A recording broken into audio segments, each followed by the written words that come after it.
विष्णु जी की जय हो। आज भानु सप्तमी का व्रत है। भानु सप्तमी का व्रत भगवान सूर्य देव को समर्पित है। यह व्रत जिस दिन सप्तमी तिथि रविवार को पड़ती है उस दिन भानु सप्तमी का व्रत किया जाता है। हिंदू धर्म में यह एक बहुत ही महत्वपूर्ण व्रत माना गया है। इस दिन भगवान सूर्य देव की पूजा आराधना की जाती है। मान्यता है कि भानु सप्तमी के दिन भगवान सूर्य की पूजा करने से व्यक्ति के सभी प्रकार के दुख और संकट दूर हो जाते हैं। इसीलिए इस दिन लोग सूर्य देव की पूजा अर्चना करते हैं। इस दिन जो लोग पूरे विधि विधान से सूर्य भगवान की पूजा करते हैं, व्रत रखते हैं और फिर भानु सप्तमी की कथा कहते हैं, सुनते हैं या फिर सुनाते हैं, उनकी सारी मनोकामनाएं पूर्ण होती है। इस व्रत को पूरी श्रद्धा और विश्वास के साथ रखना चाहिए। ऐसा करने से आरोग्य जीवन का आशीर्वाद मिलता है और व्यक्ति को समाज में खूब मान सम्मान मिलता है। इस दिन व्रत रखने के लिए सुबह ब्रह्म मुहूर्त में उठें, फिर नित्य कर्मों से निवृत्त होकर स्नान करें, स्वच्छ वस्त्र धारण करें। जब सूर्य उदय होने वाला हो उससे 15 मिनट पहले पूजा शुरू कर देनी चाहिए। पूजा करते समय पूर्व दिशा की ओर मुख करके सूर्य देव का ध्यान करें।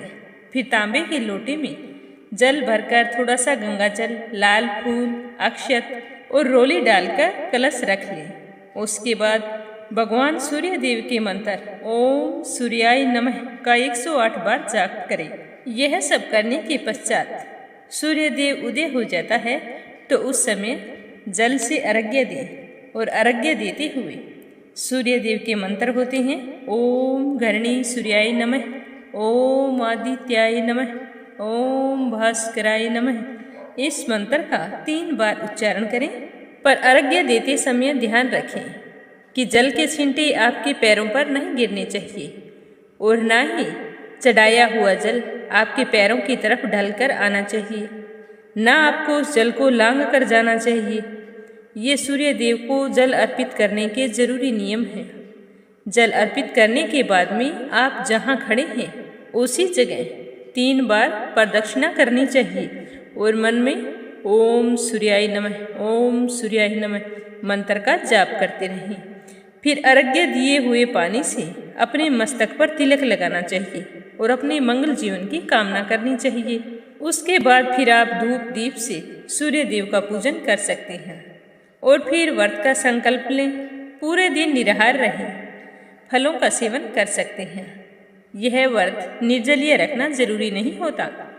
शाम को सूर्यास्त के समय फिर से सूर्य भगवान की पूजा करें, व्रत कथा सुने और अपने व्रत का समापन करते हुए व्रत का पारण करें। भानु सप्तमी पर दान करने के भी बहुत ही विशेष लाभ प्राप्त होते हैं।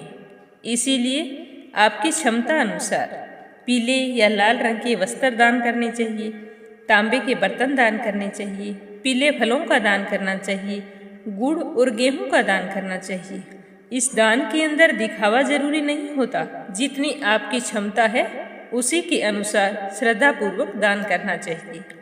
ज्योतिष शास्त्र के अनुसार यदि किसी व्यक्ति का सूर्य कमजोर है तो उसे सूर्य नारायण की पूजा करनी चाहिए। भविष्य पुराण में बताया गया है कि भगवान श्री कृष्ण ने अपने पुत्र को सूर्य पूजा करने का महत्व बताया था। भगवान श्री कृष्ण ने कहा था कि सूर्य देव ही एक ऐसे देवता हैं जो हमारे प्रत्यक्ष देव हैं, यानी कि जिसे हम रोज देख सकते हैं।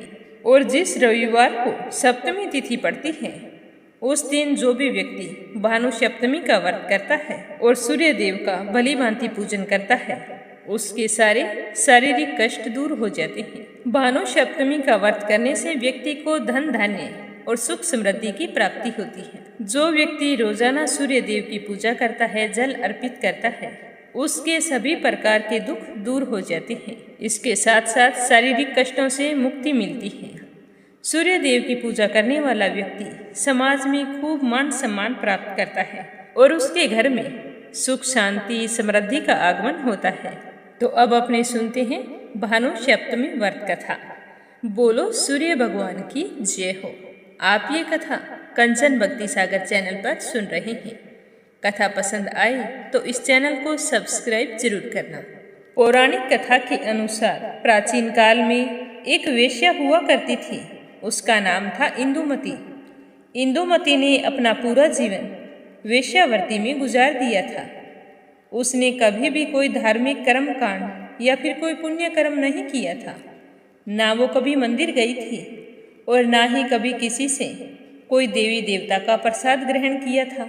व्रत पूजा पाठ की तो उसने अपने जीवन में कभी भी कल्पना भी नहीं की थी। इस तरह वेश्यावृत्ति में लिप्त रहते हुए उसने अपना पूरा जीवन गुजार दिया। एक दिन उसके मन में बैठे बैठे विचार आया कि मरने के बाद पता नहीं क्या होता है। अगर मुझे मुक्ति नहीं मिली तो मेरा क्या होगा। तो उसे मोक्ष की चिंता सताने लगी। वह सोचने लगी कि मुझे मोक्ष कैसे मिलेगी।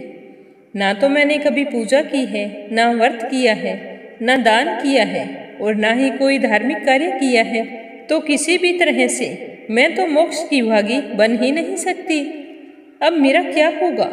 यह चिंता उसे रात दिन सताती रहती। एक दिन उनके गांव में ऋषि वशिष्ठ जी आए हुए थे। जब उसे पता चला तो इंदुमती ऋषि वशिष्ठ जी से मिलने के लिए चली गई। वहां जाकर हाथ जोड़कर पहले तो प्रणाम किया, फिर घुटनों के बल बैठकर आंसू बहाने लगी और कहने लगी कि हे ऋषिवर, मैंने अपने जीवन में कभी भी कोई धार्मिक कार्य या कोई पुण्य कर्म नहीं किया है। मैंने अपना पूरा जीवन व्यर्थ में ही गंवा दिया। मैं हमेशा अधर्म के रास्ते पर चलती रही। अब अचानक से मेरे मन में विचार आया है कि मेरी मुक्ति कैसे होगी। मैं अपने पापों का प्रायश्चित करना चाहती हूँ। इस समय मेरे मन में सिर्फ एक ही अभिलाषा है कि मरने के बाद मुझे मोक्ष की प्राप्ति हो। हे ऋषिवर, आप तो सब कुछ जानने वाले हैं। मुझे ऐसा कोई उपाय बताइए जिससे मेरे जैसी महिला जिसने अपना पूरा जीवन वेश्यावृत्ति में लिप्त होकर गुजारा हो, उसे मरने के बाद मोक्ष की प्राप्ति हो। मैं आप जैसा कहेंगे सब कुछ करने के लिए तैयार हूँ। कठिन से कठिन पूजा पाठ, व्रत, अनुष्ठान कुछ भी बता दीजिए। मैं भगवान के नाम पर सब कुछ करूँगी। और उसकी आंखों से आंसू बह रहे थे। तो इंदुमती के ये वचन सुनकर ऋषि वशिष्ठ को उस पर दया आ गई। उन्होंने कहा कि हे इंदुमती, स्त्रियों को सौभाग्य, सुख और मोक्ष प्रदान करने वाला एक ही व्रत है और वह है भानु सप्तमी व्रत। इस दिन जो भी महिला व्रत रखती है, पूरे विधि विधान से सूर्य देव की पूजा अर्चना करती है, उसकी सारी मनोकामनाएं पूर्ण होती है। अगर तुम्हारे मन में मोक्ष की अभिलाषा है तो तुम भी भानु सप्तमी को व्रत रखकर विधि विधान से सूर्य देव की पूजा करना और अपने पापों से मुक्ति की कामना करना। तो इस व्रत को करने से तुम्हारी सारी मनोकामनाएं पूर्ण हो जाएगी। तो इंदुमती कहने लगी कि हे ऋषिवर, भानु सप्तमी का व्रत कब और कैसे किया जाता है। मुझे तो व्रत पूजा पाठ के बारे में कुछ भी मालूम नहीं है। तो गुरु वशिष्ठ जी कहने लगे कि जिस महीने में रविवार के दिन सप्तमी तिथि पड़े, उस दिन भानु सप्तमी का व्रत रखा जाता है। यह कहकर इंदुमती को व्रत की सारी विधि बताई। तो सारा विधान जानकर इंदुमती बहुत ही प्रसन्न हुई और गुरु वशिष्ठ का धन्यवाद करते हुए अपने घर आ गई।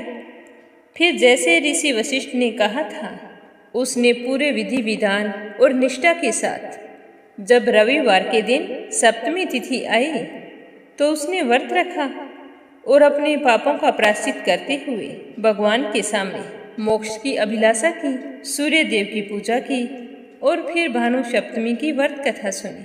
सूर्य मंत्रों का जाप करते हुए उसने पूरा दिन व्यतीत किया। शाम के समय फिर से सूर्य भगवान की पूजा की और उसके बाद में व्रत का पारण किया। व्रत का पारण करते समय उसने पूरा ख्याल रखा। गेहूं से बनी हुई चीजों का भोग लगाकर अपने व्रत का पारण किया था। उस दिन उसने नमक नहीं खाया। तो इस तरह पूरी निष्ठा और सच्ची श्रद्धा देखकर सूर्य भगवान उस पर प्रसन्न हुए। उसके बाद इंदुमती जब भी भानु सप्तमी का दिन आता तो वह पूरे विधि विधान से व्रत रखती। ऐसा करते करते वो बिल्कुल बूढ़ी हो चली थी और एक दिन ऐसा आया कि वो 100 वर्ष पूरे कर चुकी थी और फिर उसे जन्म मरण के बंधन से छुटकारा मिलकर मोक्ष की प्राप्ति हुई। भानु सप्तमी के व्रत का ही फल था कि उसे स्वर्ग मिला और स्वर्ग में वह अप्सराओं की नायिका बनी। तभी से भानु सप्तमी का व्रत रखने की परंपरा शुरू हो गई और लोग हर भानु सप्तमी पर पूरी श्रद्धा के साथ व्रत रखकर सूर्य देव की पूजा अर्चना करते हैं। जो भी व्यक्ति भानु सप्तमी का व्रत रखकर इस कथा को सुने, सुनाए या हुंकारे भरे, उसकी भगवान सूर्य देव सारी मनोकामनाएं पूर्ण करे। बोलो सूर्य देवता की जय हो।